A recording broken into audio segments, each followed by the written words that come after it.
लोगों को अलग कैटेगरीज में डिवाइड करने का। आप किस कैटेगरी में हैं ये डिपेंड करता है आप पैसा कहां से कमा रहे हैं, आपका इनकम सोर्स क्या है। ये 4 यूनिक कैटेगरीज हैं। E for employ, S for small business and self employed, B for big business और आखिरी I फॉर इन्वेस्टर। हम में से हर कोई कम से कम एक कैटेगरी में तो जरूर आता है, लेकिन शर्त यह है कि आप कुछ ना कुछ कमा रहे हो। अगर आप एक स्टूडेंट हैं तो आप फ्यूचर में क्या करने वाले हैं उस हिसाब से अपनी कैटेगरी देख सकते हैं। एक इंसान किसी भी टाइम एक से ज्यादा कैटेगरीज में हो सकता है। इन 4 में से कोई भी कैटेगरी आपको फाइनेंशियल फ्रीडम दिला सकती है, लेकिन B और I कैटेगरी की स्किल्स आपको जल्द से जल्द इस गोल तक पहुंचा सकती हैं। अक्सर सेम कैटेगरी में आने वाले लोगों की सोच सेम होती है, इसलिए अपनी कैटेगरी बदलने का मतलब है कि अपनी सोच बदलना। हम सब पैसे के मामले में अलग तरह से रिएक्ट करते हैं। जहाँ कुछ इंसान सिक्योरिटी पसंद करते हैं, वहीं कुछ फ्रीडम। अगर हम कैश फ्लो क्वाड्रेंट के लेफ्ट साइड से शुरू करें तो पहले आता है E यानी एम्प्लॉय। ये लोग जॉब करते हैं और हर महीने इनकी इनकम सैलरी से आती है। ये लोग अपनी बातों में सिक्योर, स्टेबल, बेनिफिट्स जैसे वर्ड ज्यादा यूज करते हैं। इन्हें एक डर लगा रहता है, अनस्टेबिलिटी का डर। इन्हें ये सेफ्टी चाहिए होती है कि हर महीने के एंड में एक फिक्स पेमेंट इनके अकाउंट में आ जाए। साथ ही और बेनिफिट्स जैसे हेल्थ इंश्योरेंस, पेंशन इन्हें और सिक्योरिटी देती है। एक एम्प्लॉय CEO से लेकर एक पियोन तक हो सकता है। ये डिपेंड नहीं करता कि उसकी पोजीशन क्या है। उन सब में एक चीज कॉमन होती है, वो है उनकी फिक्स सैलरी। ये लोग अपना टाइम ट्रेड करते हैं पैसा कमाने के लिए। नंबर 2 है S, स्मॉल बिजनेस या सेल्फ एम्प्लॉयड। ये वो लोग हैं जो अपने बॉस खुद बनना चाहते हैं। एक सेल्फ एम्प्लॉयड कभी भी नहीं चाहता कि उसकी इनकम किसी और पे डिपेंड करे। S यही चाहता है कि अगर वो ज्यादा हार्डवर्क करे तो उसे ज्यादा पैसा मिले। वो नहीं चाहते कि कोई और उनकी कमाई को डिक्टेट करे। साथ ही उन्हें ये भी पता होता है कि अगर वो हार्डवर्क नहीं करेंगे तो उन्हें ज्यादा पैसा नहीं मिलेगा। इस ग्रुप में आपको काफी एजुकेटेड डॉक्टर्स और लॉयर्स मिलेंगे जो अपनी क्लिनिक या अपना ऑफिस चलाते हैं। इस ग्रुप के लोगों के लिए पैसा सब कुछ नहीं होता। उनका फ्रीडम या अपने तरीके से काम करना ज्यादा इम्पोर्टेंट है। इन्हें ये लगता है कि वो ही सब काम बेस्ट कर सकते हैं, इसलिए इन्हें दूसरे लोग हायर करने में और काम को डेलीगेट करने में मुश्किल होती है। ये लोग भी अपना टाइम ट्रेड करते हैं पैसे के लिए। B for big business. ये लोग ऑपोजिट हैं S के। एक सच्चा भी अपना काम दूसरों से करवाना पसंद करता है। B वालों का एक ही मंत्र है, वो काम खुद क्यों करें जो कोई और उनके लिए ज्यादा अच्छा कर सकता है। हेनरी फोर्ड जैसे लोग इस कैटेगरी में आते हैं। ये लोग ऐसा सिस्टम बनाते हैं जहां दूसरे स्किल लोग मिलकर इनके लिए काम करते हैं। S और B में बस इतना ही फर्क है। जब एक B अपना बिजनेस छोड़ के 1 साल चला भी जाए तो वापस आकर उसे अपना बिजनेस पहले से भी ज्यादा अच्छा मिलेगा। लेकिन अगर एक S अपना काम छोड़कर जाए तो वो वापस आकर खत्म हो चुका होगा। सिंपल डिफरेंस ये है कि S सेल्फ एम्प्लॉयड है, यानी वो अपनी जॉब ऑन करता है, वहीं B एक सिस्टम ऑन करता है और लोगों को लीड करता है।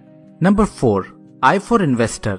ये प्लेग्राउंड है अमीर लोगों का। इन्हें खुद काम करने की जरूरत नहीं होती क्योंकि इनका पैसा इनके लिए काम करता है।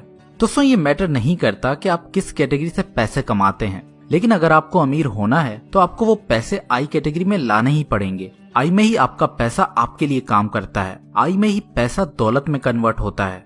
आइए एक सिंपल एग्जांपल देखते हैं पूरे कैश फ्लो क्वाड्रेंट का। जब एक डॉक्टर MBBS की डिग्री लेकर गवर्नमेंट की जॉब करने लगता है तो वो E कैटेगरी में आता है। फिर अगर वो जॉब छोड़कर अपना क्लिनिक खोलता है तो वो S की कैटेगरी में आता है। नेक्स्ट, अगर वो एक ऐसा हॉस्पिटल खोले जहां वो दूसरे डॉक्टर्स को हायर करके उनसे काम करवाए तो वो B कैटेगरी में आ जाएगा। और आखिर में अगर वो E, S या B से पैसा सेव करके उन्हें बॉन्ड, रियल एस्टेट या स्टॉक एक्सचेंज में इन्वेस्ट करे तो वो I कैटेगरी में आ जाता है। ज्यादा अमीर होने वाले लोग अपना 70% पैसा I से बनाते हैं, वहीं मिडिल क्लास अपना 80% पैसा E या S से बनाती है। B और I वाले लोग कम काम करके भी ज्यादा पैसा कमाते हैं। दोस्तों, अगर हम दौलत को डिफाइन करें तो दौलत क्या होती है? दौलत वो टाइम है जो आप बगैर काम किए गुजार सकते हैं, बगैर अपना लिविंग स्टैंडर्ड गिराए। फॉर एग्जाम्पल, अगर आपका महीने का खर्चा 50,000 है और आपने 2 लाख रुपए सेव किए हैं तो आपकी दौलत सिर्फ 4 महीने की है। इस तरह दौलत टाइम में मेजर होती है। जब आप अपनी पूरी जिंदगी बगैर काम किए गुजार सकते हैं उसे हम फाइनेंशियल फ्रीडम कहते हैं। दोस्तों, ये मैटर नहीं करता कि हम कितना पैसा कमाते हैं, बल्कि हम कितना पैसा सेव करके उसे कंपाउंडिंग के लिए इन्वेस्ट करते हैं, ये ज्यादा मैटर करता है। आप जितना भी सेव कर सकते हैं वो आपको I कैटेगरी में डालना चाहिए, क्योंकि यहीं ही आप अपने पैसे से काम करवा सकते हैं।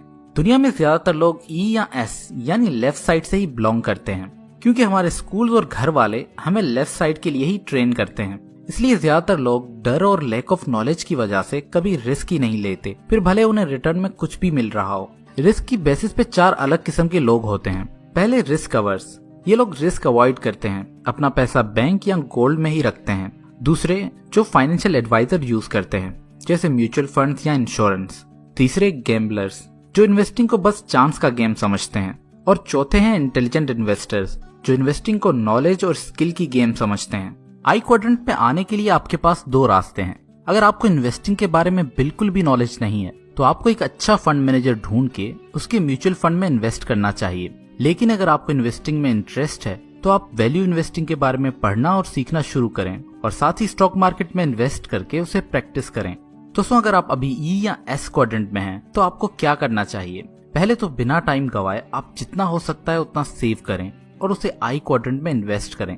आगे का रास्ता आपकी पर्सनैलिटी पे डिपेंड करता है। अगर आपको सिक्योर फील करना पसंद है और आपको लगता है कि आप जॉब के लिए ही बने हो तो आपको वही जॉब करते रहना चाहिए और ज्यादा से ज्यादा सेव करके आई क्वाड्रेंट में इन्वेस्ट करना चाहिए।